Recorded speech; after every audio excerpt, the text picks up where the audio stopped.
جسے آپ غزوہ احد کا نام دیتے ہیں،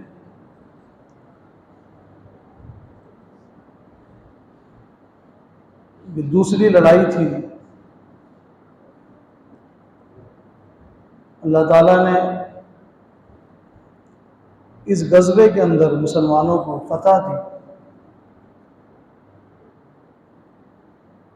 جس وقت فتح ہو گئی،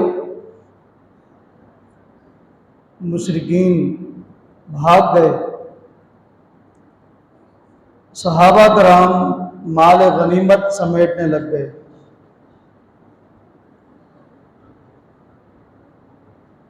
کچھ صحابہ کو اللہ کے رسول صلی اللہ علیہ وسلم نے ایک درے پر کھڑا کیا تھا اور ان کو حکم دیا تھا کہ یہاں سے ہلنا نہیں، فتح ہو جائے تب بھی، شکست ہو جائے تب بھی۔ صحابہ کرام سے تھوڑی سی کمی ہو گئی، وہاں سے ہٹ گئے۔ خالی درے کو دیکھ کر سیدنا خالد بن ولید رضی اللہ عنہ، جو ابھی تک مسلمان نہیں ہوئے تھے، وہاں سے حملہ کرتے ہیں، جس کے نتیجے میں مسلمانوں کو بہت بڑا نقصان ہوا۔ 70 سے زائد صحابہ کرام شہید ہو گئے، جس میں نبی علیہ الصلوۃ والسلام کے چچا سید الشہداء سیدنا امیر حمزہ رضی اللہ عنہ بھی موجود ہیں، مصعب ابن عمیر رضی اللہ عنہ بھی موجود ہیں، اور بھی دیگر صحابہ۔ اتنا بڑا نقصان ہوا کہ خود نبی علیہ الصلوۃ والسلام کے دندان مبارک شہید ہو گئے۔ آپ بڑے زخمی ہوئے، آپ کے مبارک سر پر بھی چوٹیں آئیں۔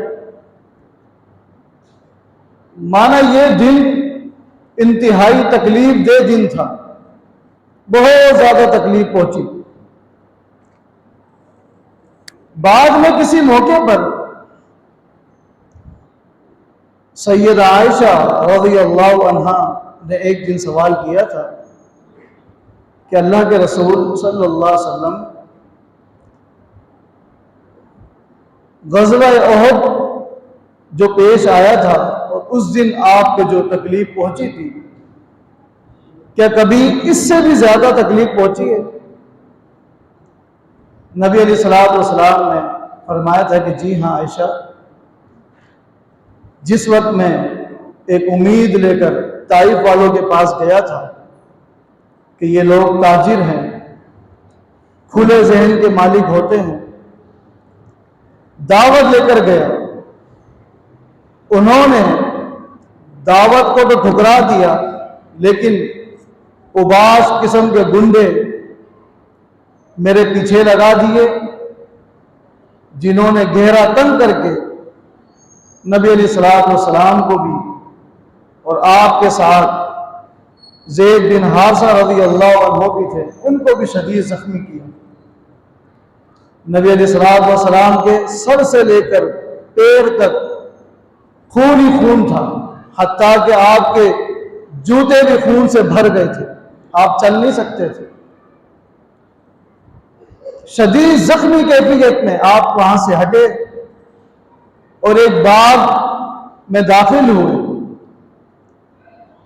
وہاں اس باغ کا جو رکھوالا تھا، اداس نام تھا، عیسائی تھا، اس نے جب نبی علیہ السلام کو دیکھا، جلدی سے جا کر کچھ انگور لے کر آ گیا، انگور کا گوشہ توڑ کر لایا۔ نبی علیہ السلام نے وہ انگور لیا اور بسم اللہ پڑھ کر جب کھایا تو وہ حیران ہو گیا، عقیدے کے لحاظ سے عیسائی تھا، اور اس نے یہی سوال کیا کہ یہ جو آپ نے جملہ کہا ہے بسم اللہ، آج سے پہلے میں نے یہاں کبھی نہیں سنا، یہ جملہ تو یہاں نہیں کہا جاتا۔ نبی علیہ السلام نے اس سے پوچھا کہ آپ کہاں کے رہنے والے ہیں؟ اس نے بتایا کہ میں تو عراق کے فلاں شہر کا رہنے والا ہوں۔ نبی علیہ السلام نے فرمایا کہ اچھا آپ تو میرے بھائی یونس علیہ السلام کے علاقے کے ہیں۔ وہ اور حیران ہو گیا۔ آپ سیدنا یونس علیہ السلام کو بھی جانتے ہیں، آپ کو پتہ تھا کہ ان کی بعثت وہاں ہوئی ہے؟ نبی علیہ السلام نے فرمایا کہ جی ہاں، جتنے بھی انبیاء ہیں ہم بھائی ہیں، ہماری دعوت ایک ہی ہے، لا الہ الا اللہ۔ اس بات پر وہ اتنا خوش ہوا، وہی نبی علیہ السلام کے ہاتھ پر بیعت کرتا ہے، کلمہ پڑھ کے مسلمان ہو جاتا ہے۔ سعودی گورنمنٹ میں وہ بات بھی موجود ہے، اور اس بات کے ساتھ ایک چھوٹی سی مسجد بنائی ہے سعودی گورنمنٹ نے، اور اس مسجد کا نام اسی صحابی اداس نام سے، مسجد اداس کے نام سے منسوب کر کے وہ مسجد تعمیر کی۔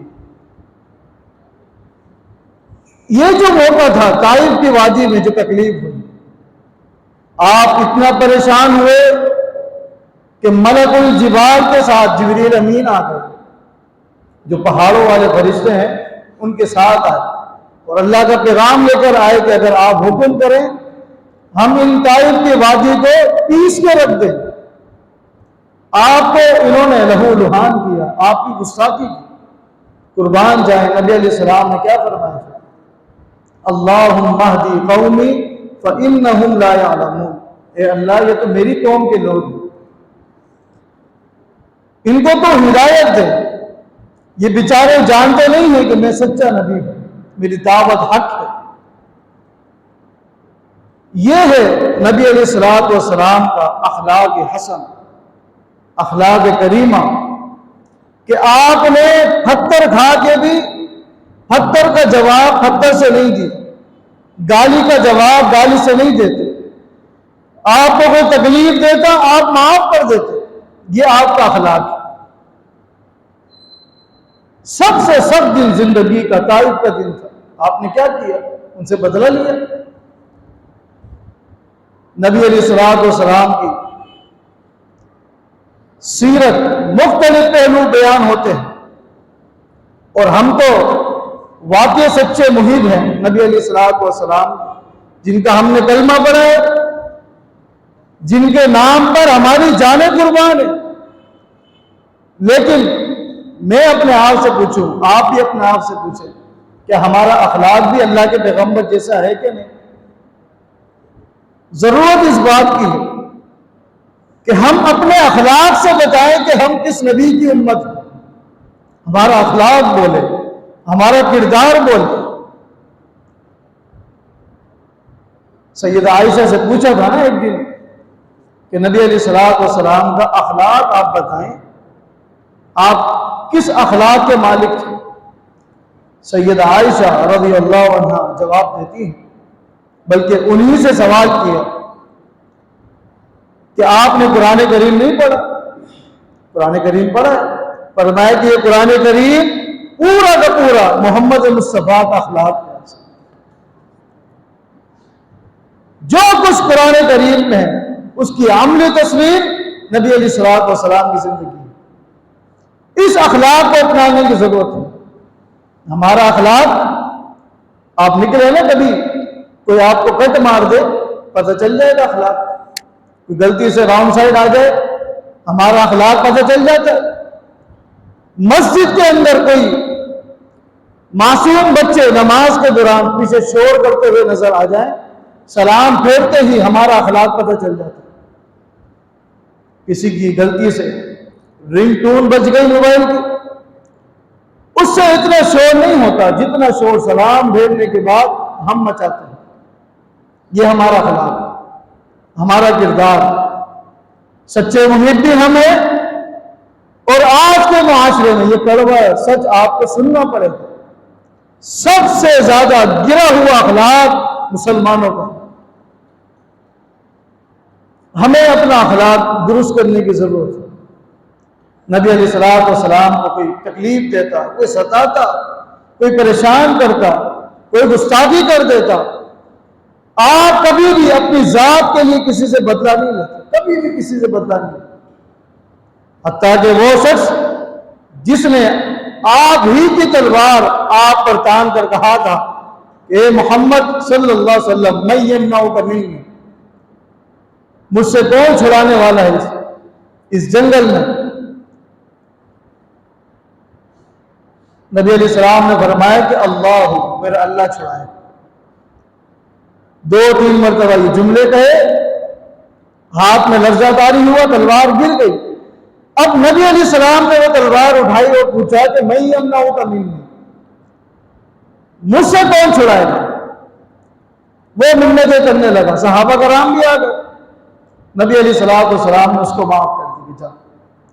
تلوار تاننے والے کو اللہ کے پیغمبر نے معاف کر دیا، کبھی بدلہ نہیں ہے۔ ہمیں یہ اخلاق اپنانا ہے۔ یہودیوں کے ایک بہت بڑے عالم تھے سیدنا زید بن سعنہ، بعد میں مسلمان ہو گئے رضی اللہ عنہ۔ یہ بہت بڑے عالم تھے، جس طرح عبداللہ بن سلام رضی اللہ عنہ ہے، اسی طرح یہ بھی۔ جب نبی علیہ السلام مدینہ ہجرت کر کے تشریف لائے تو جو کچھ انہوں نے تورات کے اندر پڑھا تھا من وان ہو بہو اسی طرح پڑھا۔ بالخصوص زید بن سعنہ کہتے ہیں رضی اللہ عنہ، جس طرح میں نے پڑھا تھا اللہ کے پیغمبر صلی اللہ علیہ وسلم من وان اسی طرح تھا، جو کچھ ہماری کتابوں میں لکھا تھا۔ کہتے ہیں کہ 2 نشانیاں انہوں نے ذکر کی کہ اس نبی کے اندر یہ 2 صفتیں ہوں گی۔ نمبر 1، یسبق حلمہ غضبہ، اس کا حلم، اس کی بردباری اس کے غصے پر غالب ہوگی۔ غصہ کم ہوگا، حلم زیادہ ہوگا، بردباری زیادہ ہوگی۔ اور ولا یزیدہ شدت الجہل علیہ الا حلما، سامنے والا جتنا بھی اپنی جہالت کا مظاہرہ کرے گا اس کے حلم میں بردباری میں اضافہ ہوگا، کم نہیں ہوگا۔ کہتے ہیں یہ 2 نشانیاں مجھے دیکھنی تھی، یہ 2 نشانیاں دیکھ لو کلمہ پڑھ کے مسلمان ہو جاؤ۔ بڑے موقع تلاش کیے، موقع نہیں ملتا۔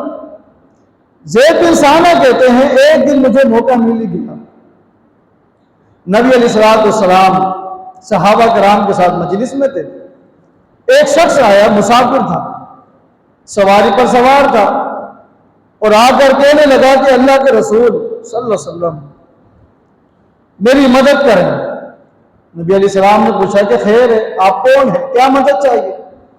اس نے کہا کہ میں آپ کے ہاتھ پر کلمہ پڑھ کر گیا تھا اور میں نے اپنی دعوت اپنے گاؤں والوں کو دی ہے، پورا میرا علاقہ گاؤں مسلمان ہو گیا۔ میں نے ان سے کہا تھا کہ آپ مسلمان ہو جائیں، اللہ تعالیٰ آپ کا حامی و ناصر ہو جائے گا اور یہ قحط سالی ختم ہو جائے گی، کبھی بھی آپ بھوکے نہیں مریں گے، قحط سے نہیں مریں گے۔ عرب میں بڑی قحط سالی تھی۔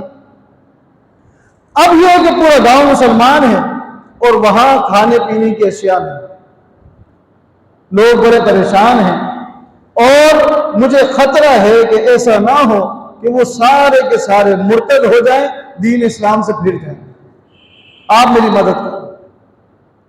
نبی علیہ السلام نے سیدنا علی رضی اللہ عنہ سے پوچھا کہ بیت المال میں کچھ ہے؟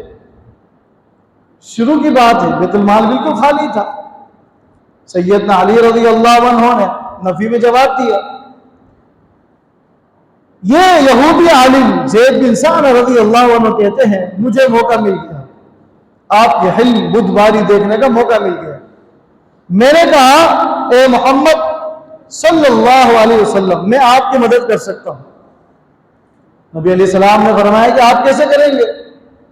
اس نے کہا کہ میں آپ کو 80 سکے دیتا ہوں، 80 روپے دیتا ہوں، 80 دینار سونے کے سکے دیتا ہوں، اس کے بدلے مجھے فلاں باغ کی اتنا من کھجوریں چاہیے۔ 80 سکے ہیں، سونے کے دینار، سونے کے سکے اور فلاں باغ کی کھجوروں کا آپ مجھ سے سودا کریں۔ نبی علیہ السلام نے فرمایا کہ یہ سودا اسلام میں جائز نہیں ہے، جب تک وہ کھجوریں وہ پھل درخت سے اتر نہ جائے اس وقت تک سودا نہیں ہے۔ ممکن ہے کوئی آندھی آئے، طوفان آئے، ہوا چلے یا کوئی بیماری آ جائے، وہ پھل درخت پہ لگے سڑ گل جائے، جب تک وہ تیار نہیں ہو جاتے، اتر نہیں جاتے، ہم سودا نہیں کر سکتے۔ ہاں البتہ ایسا ہو سکتا ہے کہ آپ کو کسی بھی بات کی ہم کھجوریں دیں، کھجوریں آپ طے کر لیں، اتنا من لیں گے۔ اس نے کہا ٹھیک۔ اس نے وہ سونے کے سکے والی تھیلی نبی علیہ السلام کو دی۔ نبی علیہ السلام نے اس سوار، گھوڑ سوار یا گدھا سوار یا اونٹ سوار کو دیا، وہ خوش ہو کر چلا گیا۔ زید بن ثابت رضی اللہ عنہ کہتے ہیں ابھی جو وعدہ ہوا تھا 2 یا 3 دن باقی تھے، اس وعدے میں باقی تھے۔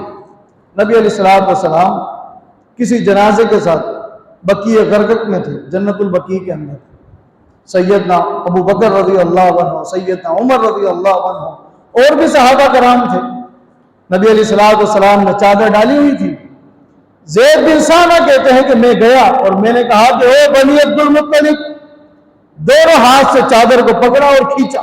اللہ کائنات کے امام محمد الرسول اللہ صلی اللہ علیہ وسلم کو تکلیف دینے کے لیے ارادہ یہ تھا کہ میں چیک کروں آپ کی بردباری، آپ کا حلم، جس طرح میں نے اپنی کتابوں میں پڑھا ہے۔ مقصد تکلیف دینا نہیں تھا۔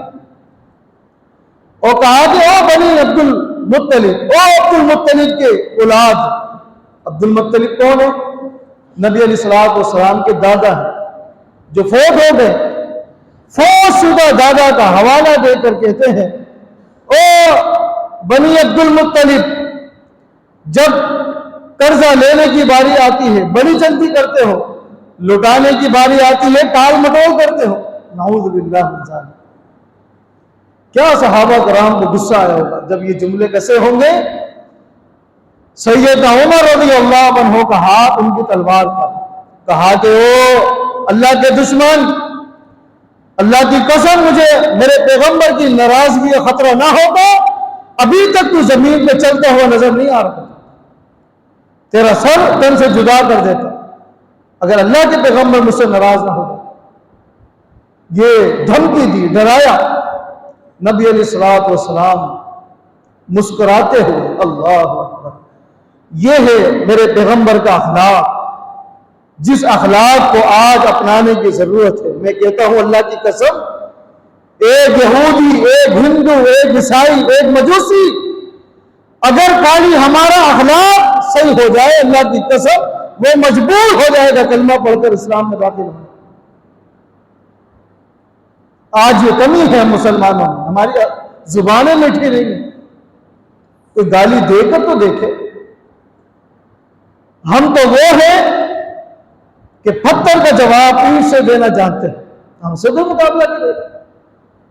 معاف کر دینا، درگزر کر دینا، علم بردباری نام کی کوئی چیز مسلمانوں کے اندر پیدا نہیں ہے۔